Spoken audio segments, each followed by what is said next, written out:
अस्सलाम वालेकुम students, I am Umar Arif, your chemistry instructor. Students, हम आज डिस्कस करेंगे क्लास 9 चैप्टर नंबर 7 जिसका टॉपिक है इलेक्ट्रोप्लेटिंग ऑफ सिल्वर। कल हमने इलेक्ट्रोप्लेटिंग को डिस्कस कर लिया था, आज हम उसकी क्या करेंगे, डिस्कस सिल्वर की इलेक्ट्रोप्लेटिंग करेंगे। तो बेटा हमने क्या किया था, प्रोसीजर के अंदर सारा कुछ डिस्कस कर लिया था इलेक्ट्रोप्लेटिंग के। तो अब बस इसकी सिल्वर की हम इलेक्ट्रोप्लेटिंग करवाएंगे। तो देखिएगा इसके अंदर क्या होगा बेटा, by an electrolytic cell electroplating जो होगी बाय एन इलेक्ट्रोलाइटिक सेल होगी, फर्स्ट पॉइंट। ठीक है, सेकंड पॉइंट अगर देखें तो इसके अंदर क्या होगा, pure piece of silver act as anode. Anode के तौर पर कौन काम करेगा, सिल्वर। हमने कल पढ़ा था कि जिसकी इलेक्ट्रोप्लेटिंग करवानी है, मतलब जो चीज डिपॉजिट होनी है वो क्या है, एनोड। ठीक है, तो सिल्वर की हमें इलेक्ट्रोप्लेटिंग करनी है ना, सिल्वर की इलेक्ट्रोप्लेटिंग करनी है तो सिल्वर काम करेगा एज एनोड। यहाँ पे जो कैथोड होता है वो कौन सा होता है, जिसके ऊपर इलेक्ट्रोप्लेटिंग होनी है। तो कैथोड कौन सा लिया हमने, स्पून। तो यहाँ पे स्पून हमारे पास क्या है, कैथोड। अब बात आ जाती है इलेक्ट्रोलाइट के अंदर मौजूद सॉल्यूशन की। तो इलेक्ट्रोलाइट के अंदर जो मौजूद सॉल्यूशन है वो हमेशा हमने पढ़ा था कि एनोड का होना चाहिए। यहाँ पे एनोड कौन है, सिल्वर। तो साल्ट सॉल्यूशन साल्ट भी कौन सा होगा, सिल्वर नाइट्रेट। ठीक है, तो यहाँ पे हमारे पास जो सॉल्यूशन है वो क्या है, सिल्वर नाइट्रेट। अब क्या होगा, जब ये दोनों बैटरी के साथ कनेक्ट है, करंट पास होगा। जब करंट पास होगा, यहाँ पे करंट हो गया पास। जब करंट पास होगा तो एनोड किस चीज का बना है, सिल्वर का। ये क्या हो जाएगा, डिसॉल्व हो जाएगा सॉल्यूशन के अंदर। ठीक है, ये डिसॉल्व हो जाएगा सॉल्यूशन के अंदर और कौन सी चीज प्रोड्यूस करेगा, Ag पॉजिटिव, सिल्वर के आयन प्रोड्यूस कर देगा। ठीक है, यहां पे सिल्वर के आयन प्रोड्यूस हो जाएंगे। जब सिल्वर के आयन प्रोड्यूस हो जाएंगे तो वो माइग्रेट कर जाएंगे। क्यों, एनोड पे ऑक्सीडेशन हुई तो ये बन गया, कैथोड पे रिडक्शन होगी तो ये सारे के सारे कहां चले जाएंगे, कैथोड के ऊपर जाके डिपॉजिट हो जाएंगे। ऐसे ऊपर एक लेयर बना देंगे जिसको हम कह देंगे कि ये क्या है, इलेक्ट्रोप्लेटिंग ऑफ सिल्वर। ठीक है, अब अगर इसके रिएक्शन देखें, एनोड पे क्या हुआ था, ऑक्सीडेशन।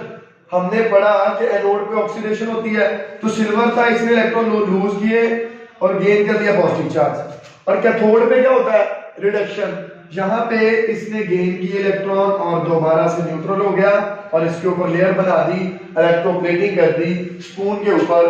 तो ये क्या है स्टूडेंट्स, ये है इलेक्ट्रोप्लेटिंग ऑफ सिल्वर। अब थोड़ा सा कंफ्यूजन है इलेक्ट्रोप्लेटिंग ऑफ क्रोमियम में, उसको आपने क्लियर कर लेना है।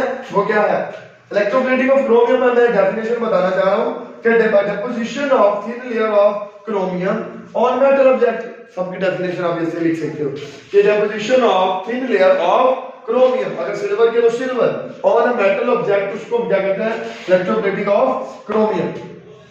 अब इसके अंदर स्टूडेंट्स क्या है, इलेक्ट्रोलाइट का सॉल्यूशन लाइक दिस ले लिया हमने। सॉल्यूशन कौन सा है, जिसका एनोड होगा। ठीक है, यहां पे जो सॉल्यूशन हमने किसका लिया, क्रोमियम सल्फेट का।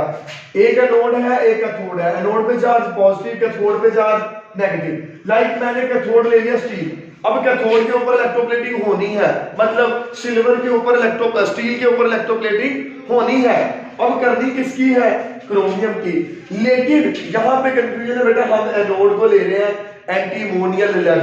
अब एंटीमोनियल लेड इसको क्यों लेते हैं, क्योंकि स्टूडेंट्स जब इसको बैटरी के साथ कनेक्ट करते हैं और करंट पास होता है, स्टूडेंट्स जब करंट पास होता है तो इलेक्ट्रोलाइट के सॉल्यूशन के अंदर वाटर भी मौजूद है, क्रोमियम सल्फेट भी मौजूद है।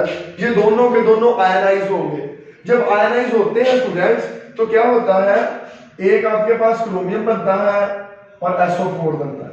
वाटर H पॉजिटिव बनाता है और OH नेगेटिव बनाता है। और एनोड पे जब ऑक्सीडेशन हो जाएगी क्रोमियम की, एक आयन वो भी प्रोड्यूस हो जाएगा।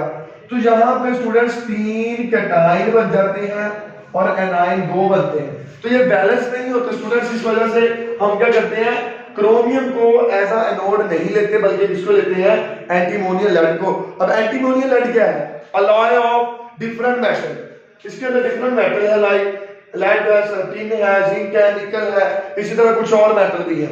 तो ये क्या है, अनरिएक्टिव है, ये अनरिएक्टिव होती है, मतलब इसमें से इलेक्ट्रिसिटी पास भी होगी तो ये रिएक्ट नहीं करेगी।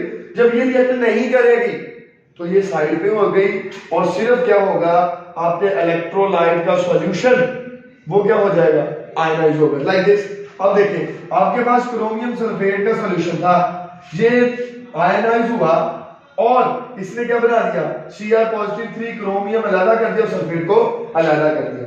एक और चीज मैंने बोला इसके अंदर है वाटर। अब वाटर फॉर एग्जांपल मैं कहता हूं मेरे पास 4H2O है, ये आयनाइज होगा तो 4H पॉजिटिव और 4OH नेगेटिव बनाएंगे, ठीक है। अब देखो सॉल्यूशन के अंदर से एनोड पर कौन गया, एनोड पे बेटा हमेशा नेगेटिव चार्ज होता है। अब एनोड पे इन दोनों में से नेगेटिव चार्ज गया, एनोड पे ऑक्सीडेशन होनी है, मतलब loose of electron, electron loose किए तो इसने क्या बनाया, दोबारा से वाटर बनाया, वाटर दोबारा सॉल्यूशन के अंदर आ गया। और कैथोड पे देखें तो कैथोड क्या करेगा, यहां से क्रोमियम को अपने ऊपर bye gaining of electron deposit करवा लेगा, तो यहां पे क्या हो जाएगी, क्रोमियम की इलेक्ट्रोप्लेटिंग हो जाएगी। तो ये क्रोमियम की इलेक्ट्रोप्लेटिंग है। तो स्टूडेंट्स ये चैप्टर ऑलमोस्ट हमारा कंप्लीट हो चुका है, इंशाल्लाह डिस्कस करेंगे इसकी एक्सरसाइज नेक्स्ट लेक्चर के अंदर। अल्लाह हाफिज।